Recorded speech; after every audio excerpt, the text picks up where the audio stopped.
Эфир Абхазского телевидения продолжает русская служба новостей. Здравствуйте. Центральная избирательная комиссия Абхазии утвердила календарный план по подготовке к проведению повторных президентских выборов. Регистрация инициативных групп и партий, а также выдвижение кандидатов в президенты Абхазии начнется с 22 января и закончится 11 февраля. Списки избирателей для всеобщего ознакомления будут представлены за 10 дней до выборов, так же, как и оповещение избирателей о времени и месте голосования. Участковые избирательные комиссии будут обеспечены избирательными бюллетенями 20-21 марта 2020 года. Процесс голосования на всех избирательных участках пройдет 22 марта с 8 утра до 8 часов вечера. Текущие такие вопросы – это утверждение необходимых бланков, документов для регистрации инициативных групп, для предъявления. Они в принципе те же самые. Выяснилось, что возникали вопросы по одному единственному документу с нововведением по обязательности создания избирательных фондов. Вы знаете, кандидаты в президенты должны представлять информацию имущественного характера и своих счетов в банках. Но есть закон о банках и банковской деятельности, который ограничивает нам получение данной информации без специального согласия на то непосредственно кандидата. В связи с чем мы приняли решение дополнительно прикладывать установленного законом о банках и банковской деятельности документа, разрешающего нам получать соответствующую информацию. Посол Российской Федерации в Республике Абхазия Алексей Двинянин представил министру иностранных дел Дауркове нового советника-посланника посольства Максима Литвинова, который сменил на этой должности Юрия Ясносакирского. Репортаж Саида Джарсалия. Встреча в Министерстве иностранных дел носила ознакомительный характер. Приветствуя представителей посольства России, Даурков отметил, что МИД Абхазии и посольство тесно взаимодействуют в рамках подписанных договоренностей. Работа у нас будет продолжаться очень плодотворной, такой, какая она и была. Хочу отметить, что мы знакомы уже не один год. И это как раз дает и уверенность, и основания говорить о том, что мы будем продолжать эту работу очень продуктивно, в продуктивном ключе, на благо двух наших стран. Представляя Максима Литвинова, посол России в Абхазии Алексей Двинянин отметил, что вновь назначенный советник-посланник посольства хорошо известен, в первую очередь по работе на женевских дискуссиях по безопасности и стабильности в Закавказье. Хочу выразить большую признательность руководству Министерства иностранных дел Республики Абхазия за добрые отношения к посольству Российской Федерации в Абхазии, к сотрудникам. Хочу отметить, что мы разделяем озабоченность абхазского населения нынешней ситуацией, считаем ее, хочу повторить то, как было заявлено Министерством иностранных дел Российской Федерации, это суверенным внутренним делом республики. Мы считаем важным сохранение стабилизации, стабильности, безопасности в республике и готовы содействовать любым возможным способом со стороны России. До назначения Максима Литвинова должность советника-посланника посольства России занимал Юрий Ясносакирский.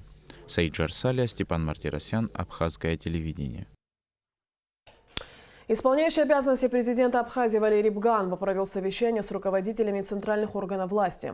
Открывая встречу, Валерий Бганба отметил, что все принятые нормативно-правовые и иные акты президента республики до его сложения полномочий действительно подлежат полноценному исполнению. Основной задачей всех органов Центрального местного управления Валерий Бганба обозначил обеспечение условий для проведения выборов президента Республики Абхазия в установленные Конституцией сроки. Он также подчеркнул, что ведомствам необходимо в соответствии с нормами работы правительства подводить итоги работы за 2019 год и представлять отчеты в Кабинет министров для дальнейшего заслушивания на заседаниях правительства. В соответствии со статьей 5 Закона Республики Абхазия о президенте, все его назначения, все его указы, изданные до дня отставки, они действительны. Поэтому вся наша деятельность, вся ваша деятельность, она легитимна. И огромная просьба ко всем в своих министерствах, ведомствах проводить необходимую работу. Хотелось бы, чтобы вы все рядом со мной встали и смогли мы провести эти выборы достойно, чтобы был у нас порядок в Абхазии, чтобы жизнь как текла, так и текла, чтобы все отрасли работали, чтобы мы могли выдавать заработную плату, пенсию, пособия, то есть государство жило своей полнокровной жизнью. Поэтому я очень просил бы вас всех на своих местах делать свою работу, и это будет огромная поддержка и для меня, и для того, чтобы в Абхазии был порядок. Валерий Бганба также встретился с главами городов и районов страны. Исполняющий обязанности призвал руководителей местных администраций собирать активы из числа глав сельских администраций и вести привычную работу с целью обеспечения прав и интересов населения республики. Участники совещания обсудили также возможность смещения срока выборов депутатов местного самоуправления на вторую декаду мая с учетом предстоящих в марте выборов президента республики. Согласно статье 5 главы 2 Закона Республики Абхазия о выборах в органы местного самоуправления, выборы назначаются президентом Республики Абхазия не позднее, чем за 2 месяца до истечения срока полномочий органов. Инициатива о переносе даты выборов в виде поправки к закону будет направлена Валерием Бганба в Народное собрание в ближайшее время. За время праздничных выходных в стране произошло немало событий. Отставка главы государства, назначение исполняющего, обязанности главы государства. Отразились ли подобные изменения на работе министерств и ведомств, выясняли наши корреспонденты. Репортаж Амелии Бисмарк. После долгих праздничных выходных и известных событий 9-12 января вступил в законные полномочия исполняющий обязанности президента Абхазии Валерий Бганба. В полном объеме возобновилась работа и в правительственных учреждениях. Министерство финансов – один из наиболее значимых органов, от деятельности которого зависит полноценное жизнеобеспечение в стране. Для нас начало финансового года – это очень жаркая пора. Активно сотрудники занимаются выполнением своих обязанностей, в частности, речь идет о доведении бюджетных параметров до всех получателей бюджетных средств. Эту работу останавливать ни в коем случае нельзя, и мы ее не останавливали. Она идет в соответствии с установленным порядком. Сегодня, как вы видите, все министерство тоже активно работает. И это значит, что никаких сбоев в нашей работе не будет. Многие жители республики сейчас задаются вопросом, не отразился ли сложный общественно-политический кризис на финансовом обеспечении различных категорий граждан. В частности, будет ли выплачена в срок зарплата бюджетникам. Все будет в рамках тех графиков, которые утверждены. То есть и пенсия будет в срок выплачена, и заработная плата бюджетникам будет выплачена в срок, ну а также все иные обязательные платежи, которые необходимо осуществить, будут осуществляться. В управлении статистики отмечают, что переходный период из одного года в следующий – это самая активная пора для деятельности специалистов данного учреждения. Поэтому в эти дни работа здесь не останавливается ни на минуту. По графику с 1 января начинается отчетный период, годовой. Поэтому, исходя из производственного календаря, мы вышли на работу с 9 числа. У нас идет усиленная работа, принимаем отчетности. Я хочу обратиться ко всем работающим главным бухгалтерам, чтобы вовремя сдали и бухгалтерскую отчетность, и другую статистическую отчетность за 2019 год. Культура также является важной составляющей общественной жизни. Стоит отметить, что подведомственные учреждения Министерства культуры продолжали функционировать и в январские праздники, и в дни прохождения активных демонстраций в столице. В целом, в культурном смысле, первая половина наступившего года обещает быть насыщенной. Из ближайших мероприятий можно уже говорить о гастролях нашего оркестра, камерного оркестра, который совместно гастроли, совместно с нашей московской диаспорой мы, организовываем. Будут они проходить в Москве в начале февраля. Также в данное время мы готовим к изданию книгу Миры Константиновны Хуталашвили «Очерки по истории Абхазии». Тоже презентация будет проведена в первом квартале 2020 года. Таким образом, будничная атмосфера постепенно вступает в свои права. Специалисты государственных учреждений уже приступили к работе, которая, по их признанию, не становится меньше.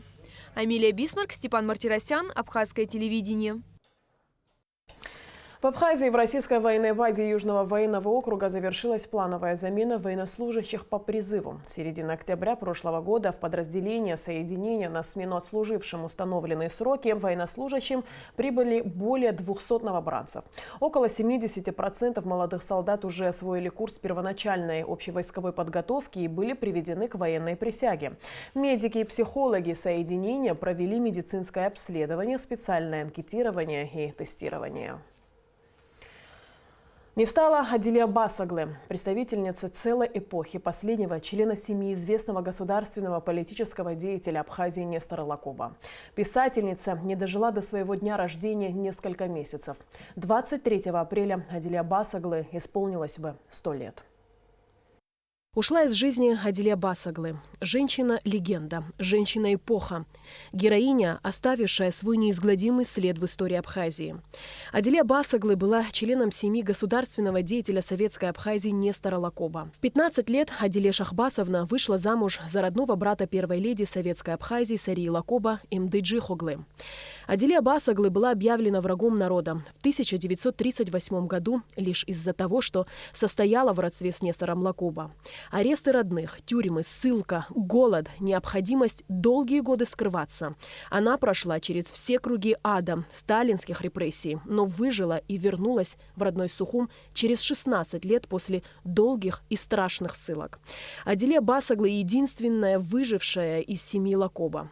В 1956 году Верховный суд Абхазской АССР признал Адиле невиновной. Обо всем пережитом Адилия Басаглы рассказала в книге памяти «Не могу забыть», которая была опубликована в 2005 году, в которой через свою историю она изложила тяжелую судьбу абхазского народа в сталинских лагерях до мельчайших подробностей, рассказывая, как бесчеловечно издевались над родными и близкими Нестора Лакоба. Зеленовато-карие слезящиеся глаза, змеиная улыбка, чуть выпеченная нижняя губа, пронизывающий свинцовый взгляд через пенсне. Весь он был какой-то зловещий. Так Адилия Шахбасовна вспоминает первую встречу с Берия в мае 1936 года, которая произвела на нее неизгладимое страшное впечатление. Описание событий, живым свидетелем которых она была, исторический памятник эпохи и ее главный вклад в историю Абхазии, республик бывшего Советского Союза и всего человечества. Я так плакала, а потом при всех, когда были, сказала: если я живая останусь, выйду на волю, все, что я здесь видела, слышала, напишу. И дала клятву. И я свой долг выполнила. Клятву свою я сдержала.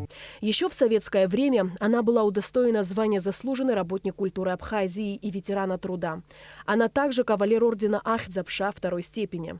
Адилия Басаглы – женщина, которой было суждено пережить все радости и тягости жизни. Необыкновенная, удивительная, вечно молодая, оживленная, озаряющая всех светом своей памяти.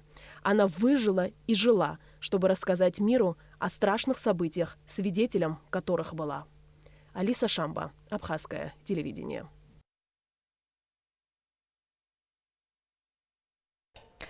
В связи с кончиной выдающейся писательницы, заслуженного работника культуры Абхазской АССР, ветерана труда, кавалера ордена Ахтзапша второй степени Адиле Шахбасовны Басаглы создана комиссия по организации похорон под председательством министра просвещения Адгура Какуба. Прощание с Адиле Басаглы пройдет в Доме учителя в Сухуме. Начало церемонии в 14 часов. Исполняющий обязанности главы администрации города Сухум провел первое совещание с руководителями столичных служб и управлений, на котором были обсуждены текущие рабочие вопросы. В частности, было отмечено, что все мероприятия по облагораживанию внешнего облика столицы должны быть продолжены. Кроме того, руководителям коммунальных служб были даны и новые поручения. На встрече также обсудили работу коммунального управления администрации столицы. По поручению Кварчи спецавтохозяйство и зеленое хозяйство будут обеспечены новой техникой. Хочется, чтобы мы своей работой доказали, что каждый человек сегодня в нашей команде в городе находится на своем месте. И потому просил бы всех сосредоточиться на работе Я хотел бы, чтобы касаемо зеленых насаждений и всего того, что мы наметили, чтобы мы прямо сегодня, завтра начали работу по проспекту Аяры.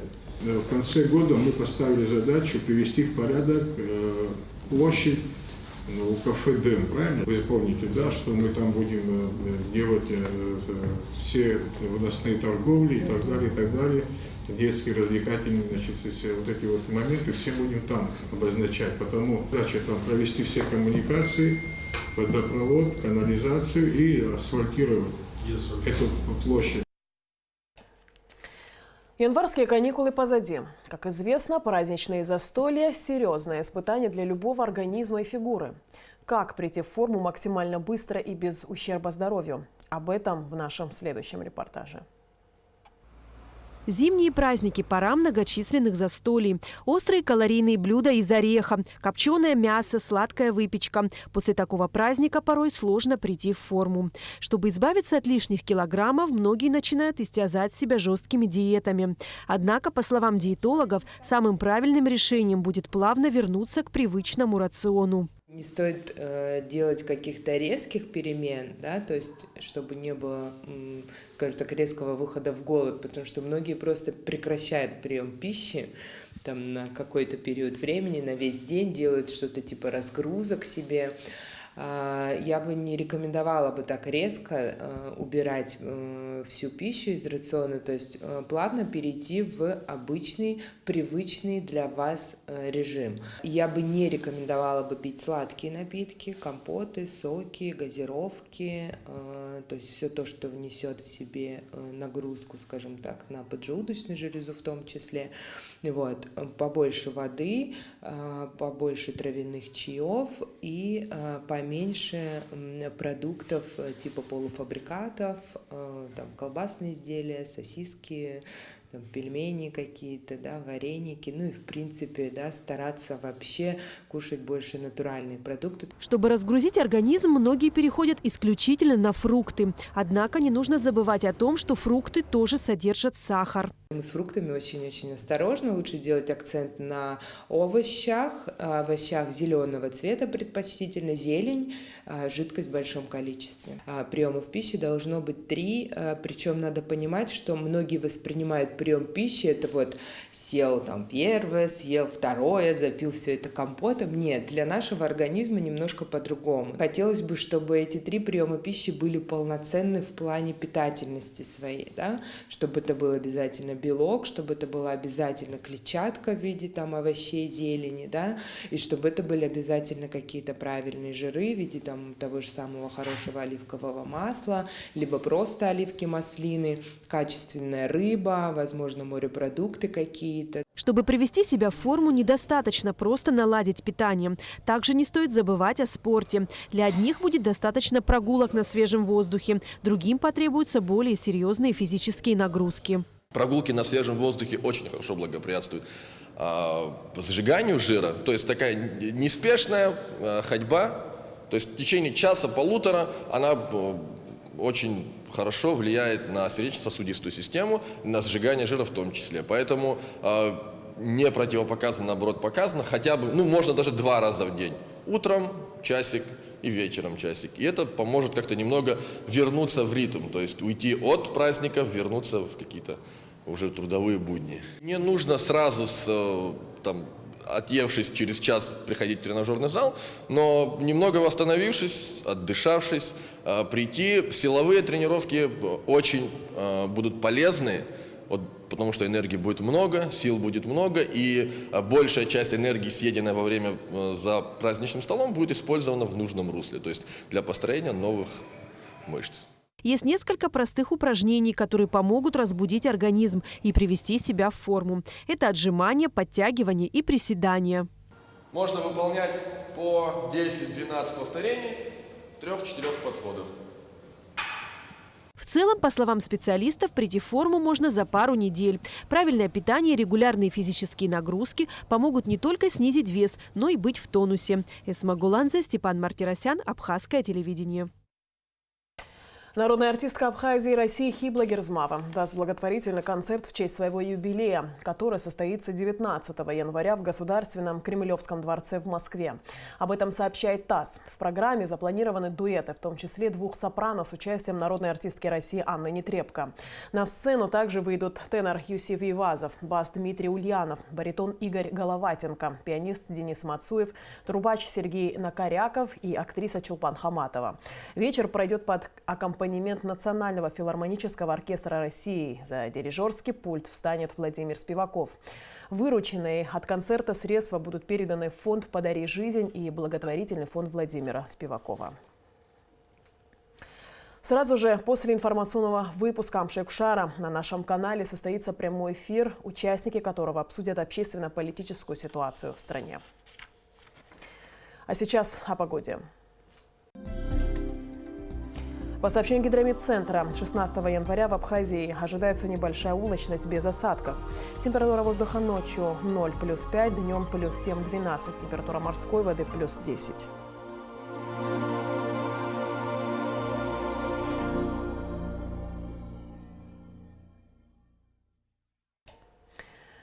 На этом наш выпуск завершен. Всего доброго и до встречи в эфире.